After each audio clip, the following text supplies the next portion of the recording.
नमस्ते भारत, आप देख रहे हैं WH न्यूज। मैं हूं विजय खौसे। हम रहते हैं खबरों के आगे, खबरों के पीछे। खबर छुपाते नहीं, दिखाते हैं। खबर कोई भी हो, हम निडर निष्पक्षता के साथ दिखाते हैं। तो आइए देखते हैं आज की विशेष खबर क्या है। क्या आप सभी का मैं धन्यवाद करता हूं कि आपने लोकतंत्र को बचाने के लिए एक बार फिर हमारे आह्वान पे आप जमा हुए हैं और आप सच्चाई जानना चाहते हैं कि सच्चाई क्या है। दोस्तों, आप सभी को पता है कि नागपुर महानगर पालिका चुनाव कुछ ही महीने में होने वाले हैं और चुनाव की सुबहगाट ऐसी हो गई है कि आप देखोगे नागपुर ही नहीं पूरे महाराष्ट्र में आपको छोटे छोटे विषय को और गलत तरीके से पेश करके किसकी छवि खराब कैसे किया जाए, ऐसा चल रहा है।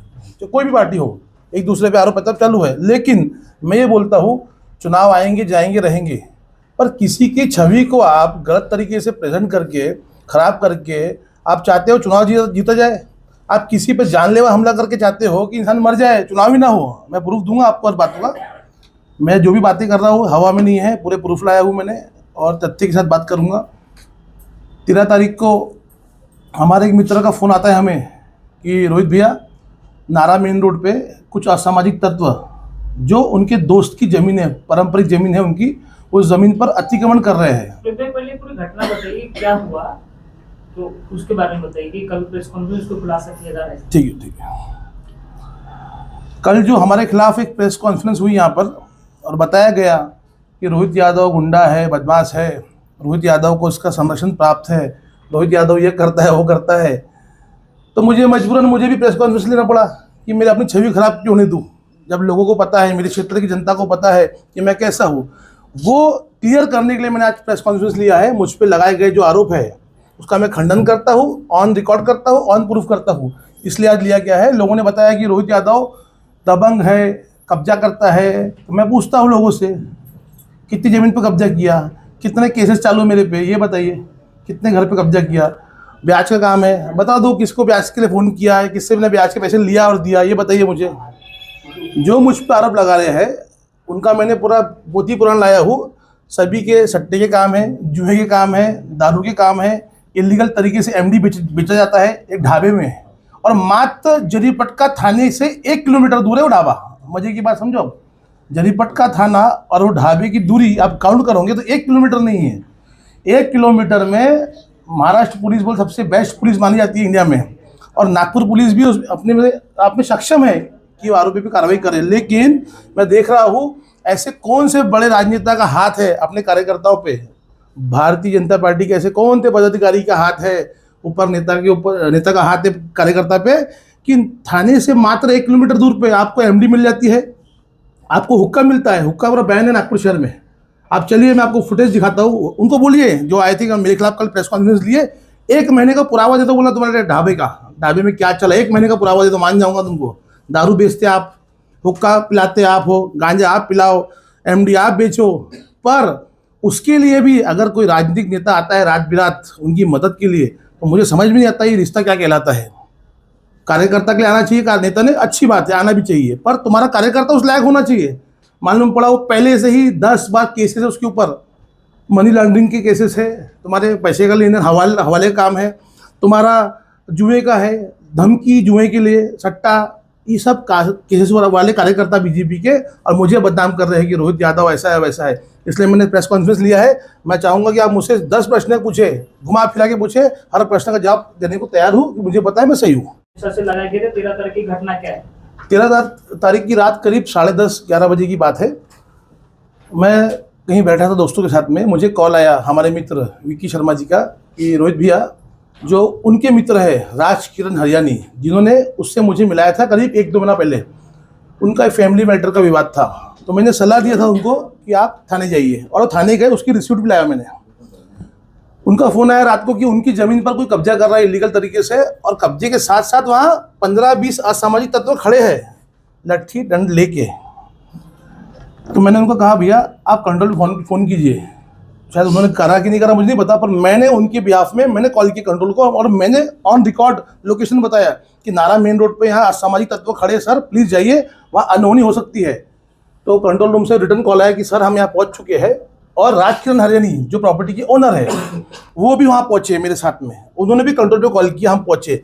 जैसे हम वहाँ पहुँचते हैं तो हम देखते हैं कि पुलिस खड़ी है और पुलिस के सामने ये 15-20 लोग लठ लेके खड़े और जो भी हथियार लेके खड़े थे। मैं बोला इतनी बड़ी हिम्मत। मैंने सुना था कि यूपी बिहार में ऐसा हुआ करता है, पर नागपुर महाराष्ट्र में अगर ऐसा हो रहा है तो बहुत शर्म की बात है।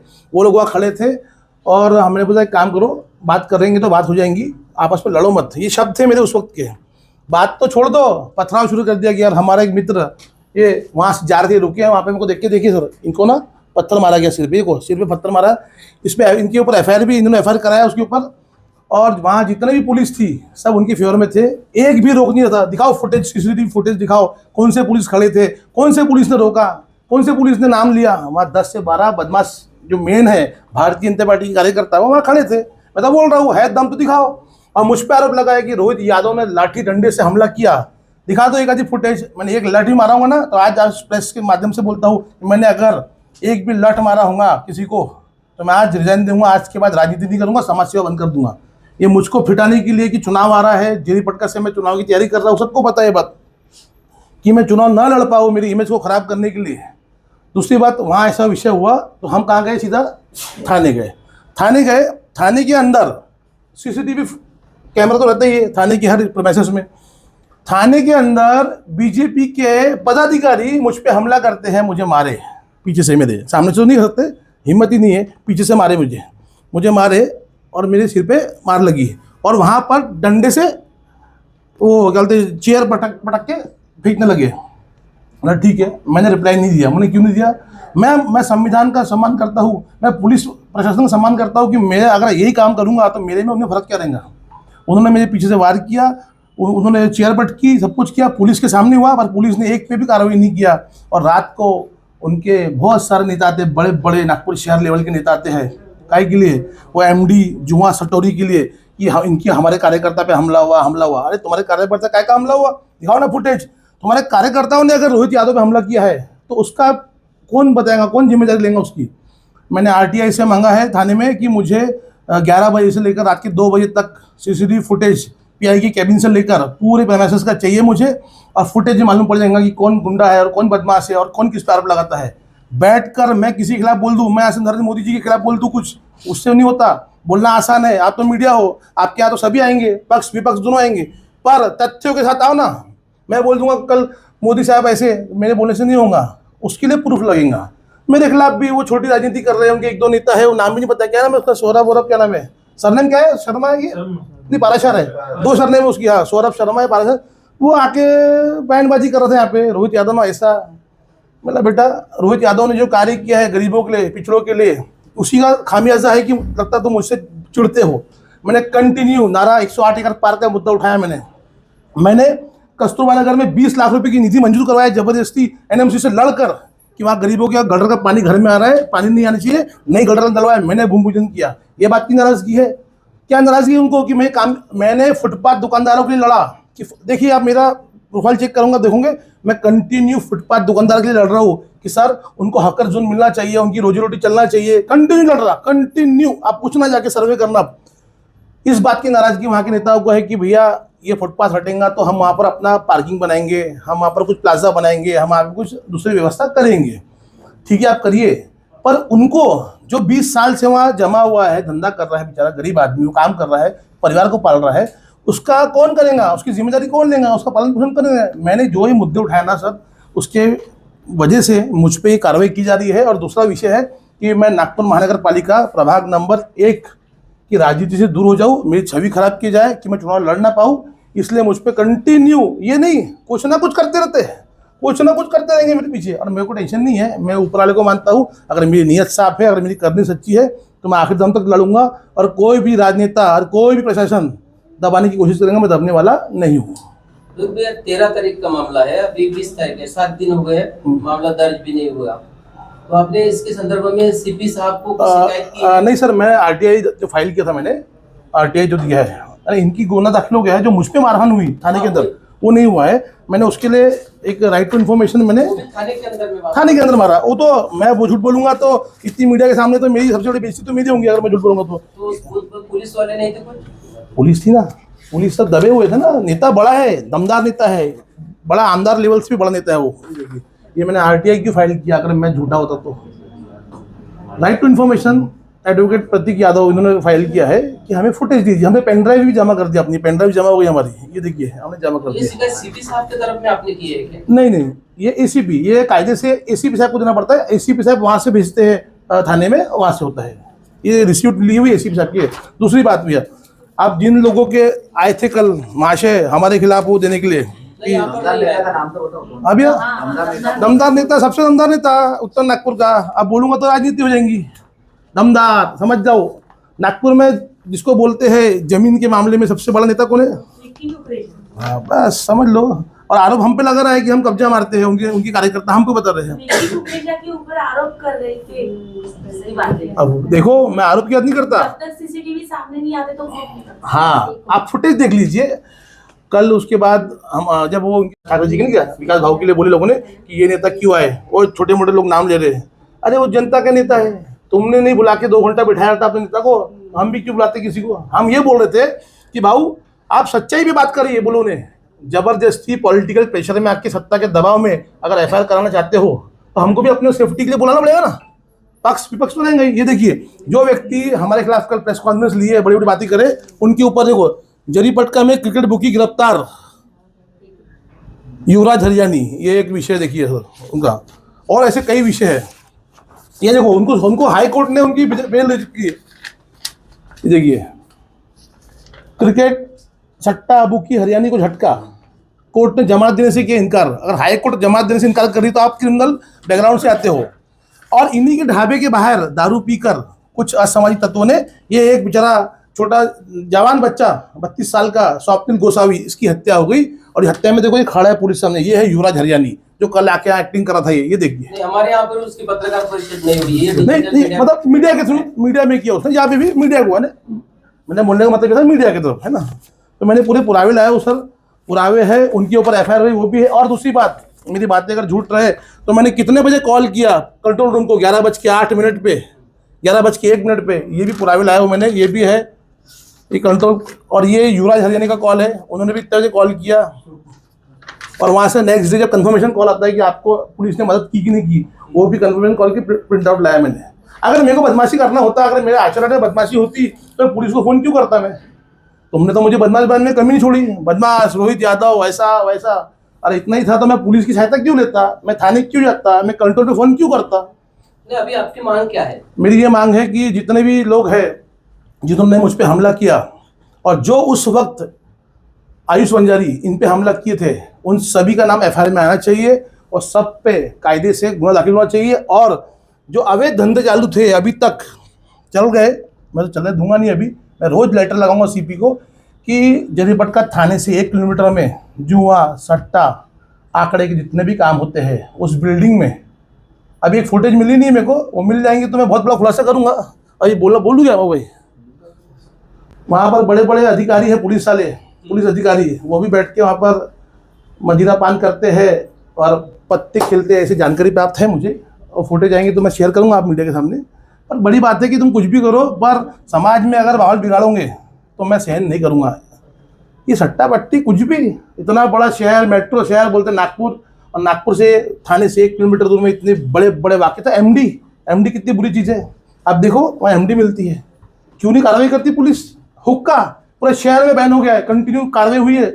सीपी साहब ने बोला था कि हम हुक्का मुक्त करेंगे नागपुर को, यहाँ हुक्का चालू हुआ। किसका आशीर्वाद है भैया? 1 किलोमीटर जिस रोड पे थाना है उसी रोड पर ढाबा है। पुलिस थंडर ऑपरेशन के तहत तो बहुत सारी ठंडर, वहाँ करो ठंडर, क्यों नहीं करते? कि आपकी कुछ शॉर्टकट होंगी, आप बैठते वहाँ पर 90% पुलिस खाना खाने वही जाती, 90% पुलिस बैठक वही बैठाती है। आपके ऊपर आरोप है कि आपने डंडे के साथ मारपीट की। एक फुटेज जो है, वीडियो फुटेज दिख रहा है, जो आप गाड़ी में कुछ भी रख रहे हो। वो मैं बोला है लठ है ना, तो हाँ आपने ही जो है, जो कल प्रेस कॉन्फ्रेंस लेके आए, उनको मारा है, ऐसा आरोप उनकी तरफ से किया गया है। आप उनसे ये प्रश्न पूछिएगा, या मैं उससे भी मैं आपको सप्लाई छपाई दे रहा हूँ कि जो डंडा दिखा रहा है उनको, डंडा मैंने तो मारा नहीं, डंडा तो मैंने निकाला नहीं, मेरे साथ वाले नहीं निकाला। वो डंडा वहाँ आया कहाँ से? पूरी फुटेज दिखाओ, डंडा वहाँ आया कहाँ से, गाड़ी में गया कब और वापस निकला कब, पूरी फुटेज की मांग उन्हीं से करो। दिखाओ ना फुटेज, है ना फुटेज वहाँ पे, दिखाओ। उन्हीं के डंडे उन्हीं से छीनकर हमने पहले बोले तो बात करने से बात बनती है, रुक जाओ। हमको लगा ना पुलिस खड़ी 10-12, कौन क्या बिगाड़ेगा हमारा।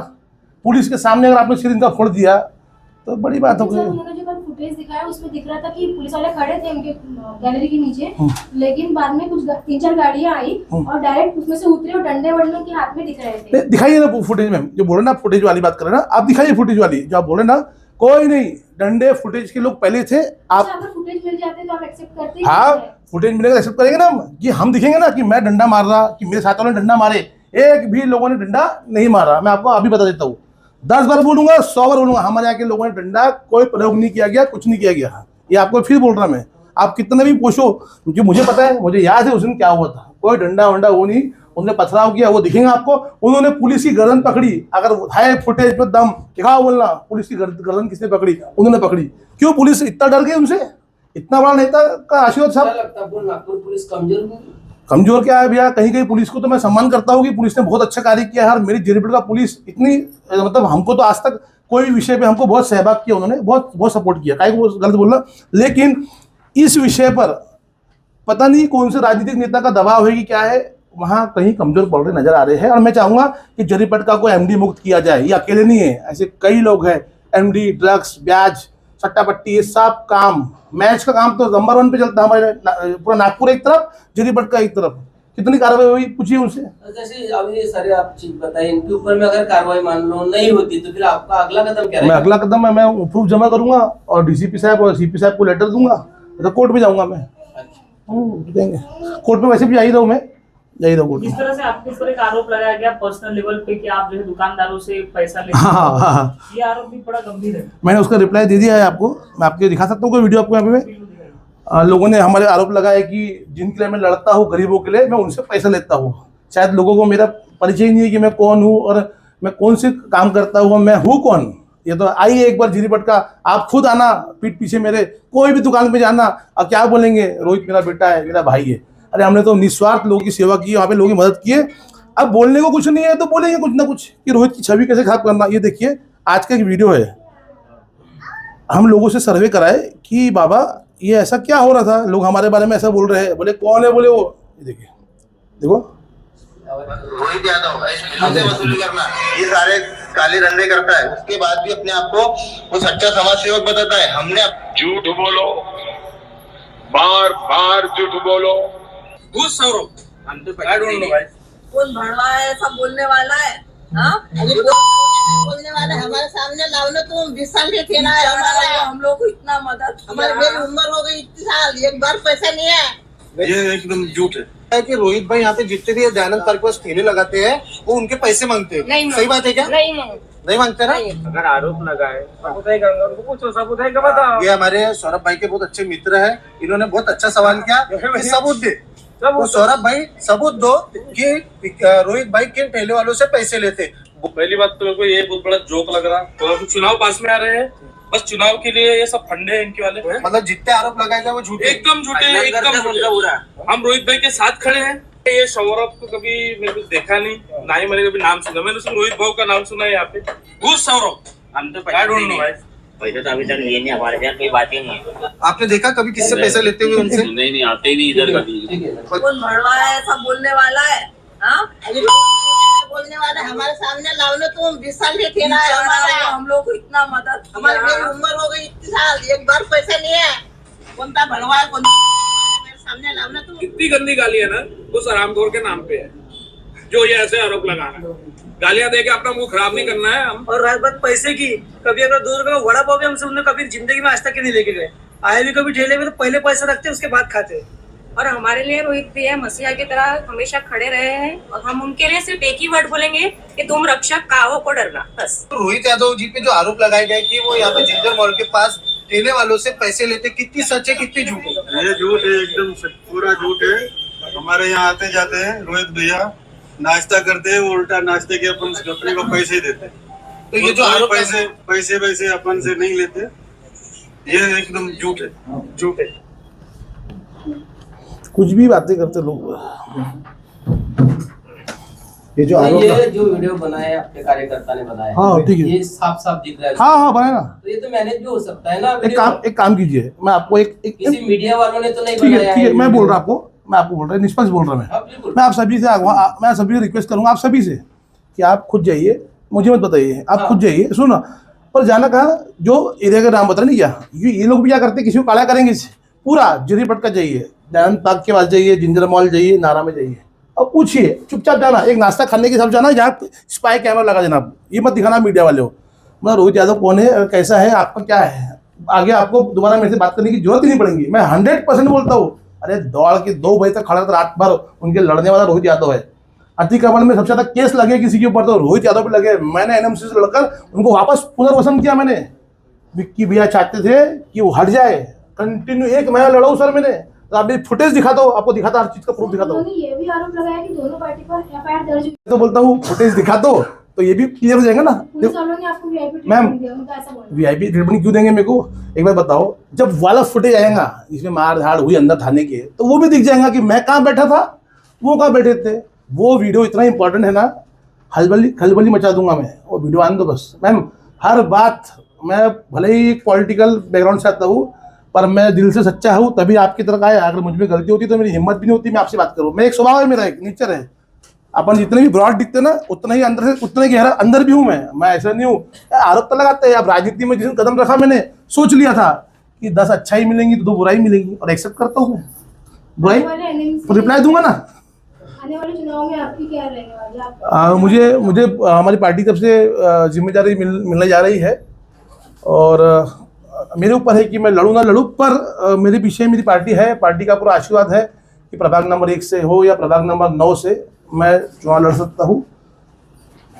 सर उन्होंने ये भी कहा कि उनके चाचा के बोलने पर आपने हमला किया है। हाँ तो उन्होंने कोई, वही तो बात है ना, उनके सगे चाचा है वो, उनके चाचा का कॉल, ये जो है शर्मा जी बैठे पीछे देखिए आपके, ये इनका मुझे कॉल आया पहले, ये शर्मा जी है, इनका मुझे कॉल आया और इन्होंने बताया कि उनके चाचा की जमीन पे ऐसा वाक्य हो रहा है, क्योंकि वो दोस्त है आपस में। और उनके चाचा का मुझे फ़ोन आया, अब मैंने उनको फ़ोन किया आपस में कि भैया कंट्रोल को फ़ोन लगाओ, तुरंत तुम्हारी ज़मीन पे कब्जा हो रहा है। उनके चाचा का भी ये है कंट्रोल रूम की, उन्होंने कॉल किया, देखो छोटू हरियाणी, ये देखो कंट्रोल को कॉल किया मेरे कॉल के बाद उनके चाचा ने, मैंने वो भी करवाया ना, सब करवाया मैंने। वो आपको इलीगल काम ही नहीं है। उनके चाचा आए थे मेरे से मदद मांगने। एक सवाल उन्होंने पूछा कि हरियाणा की जमीन में यादव जी क्या कर रहे हैं? हम जमीन के लिए गए नहीं, हम तो जमीन के विषय में गए नहीं। हम काहे के लिए गए? जब उन पर अत्याचार हुआ, जब कब्जा हो रहा था, जब पुलिस को बोला आप पहले पहुंचिए, पुलिस का कॉल रिकॉर्ड है कि रोहित भैया आइए आप भी, हम तो स्पॉट पे पहुंच गए। तो मैंने हरियाणी को बोला चल अपनी जगह पे और बता कि कैसा कैसा हो रहा है। वो मेरा कोई वो नहीं, मैं काहे के लिए गया था कि मैटर सॉल्व हो जाए, अपने क्षेत्र का है तो हो जाने को ना, और कुछ नहीं। मेरा क्या लेन देन? पुराना पर्सनल विवाद है या फिर राजनीतिक ही? भैया एक्चुअल में कैसा है ना, मेरा ओरिजिन जो है ना, मेरी जो, मैं आप मेरा इतिहास जानोगे, मैं दूध वाले का बैठा हूँ भैया। मैंने खुद गोबर फेंक के दूध निकाल कर, सबने देखा है मेरे को, बस्ती वालों ने। साइकिल पे दूध बांटा हूँ, बाइक पे दूध बांटा हूँ, और यहाँ तक पहुँचा हूँ मैं आज तक। तो लोग वो झेल नहीं पाते हैं कि एक आम आदमी के घर से बोलने की बात नहीं, ये प्रूफ कर देंगे जनता, कस्तूरबा नगर पूछ लेना ज़्यादा कौन था, बोला कहाँ से बढ़ा। तो सहन नहीं हो रहा है कि ये निम्न एरिया से आते हुए निम्न जाति का व्यक्ति कैसे इतना माहौल बना कर रखा है। लोग क्यों चाहते हैं, मेरे घर में लोग 1000 लोग क्यों आते हैं, अपने मुद्दे क्यों लाते हैं। तो डर है इस बात का कि एक आम आदमी, मेरे पिताजी पॉलिटिशियन नहीं है, आज भी एक्टिवा पे दूध बेचते हैं मेरे पिताजी। आप पता कर लेना किसी से, इन्हीं से पता कर ले बताएंगे। मेरी मम्मी हाउस वाइफ है, ना मेरा कोई चाचा कोई एमएलए है, ना मेरा कोई विधायक है, ना कोई भी पदाधिकारी नहीं मेरे घर में। मेरे को अकेले, मेरे माता पिता है, कोई भाई बहन नहीं, कोई रिश्ता नहीं, कोई पॉलिटिकल बैकग्राउंड नहीं। तो मैंने अपनी शुरुआत अपने दम पे किया, मेरे दोस्तों के दम पे किया, जनता से जुड़ा। तो आज इतना फेम नाम मिला है, लोग चाहते हैं कि निपटा दो उसको, पर सच्चाई छुपती थोड़ा है। ये थी आज की विशेष खबर। कल फिर मिलेंगे नई खबर के साथ, तो तब तक के लिए देखते रहिए WH न्यूज। लाइक करें, सब्सक्राइब करें। आपके मोबाइल पर खबर पाने के लिए बेल अवश्य दबाएं। विज्ञापन देकर सहयोग करें। धन्यवाद, नमस्कार।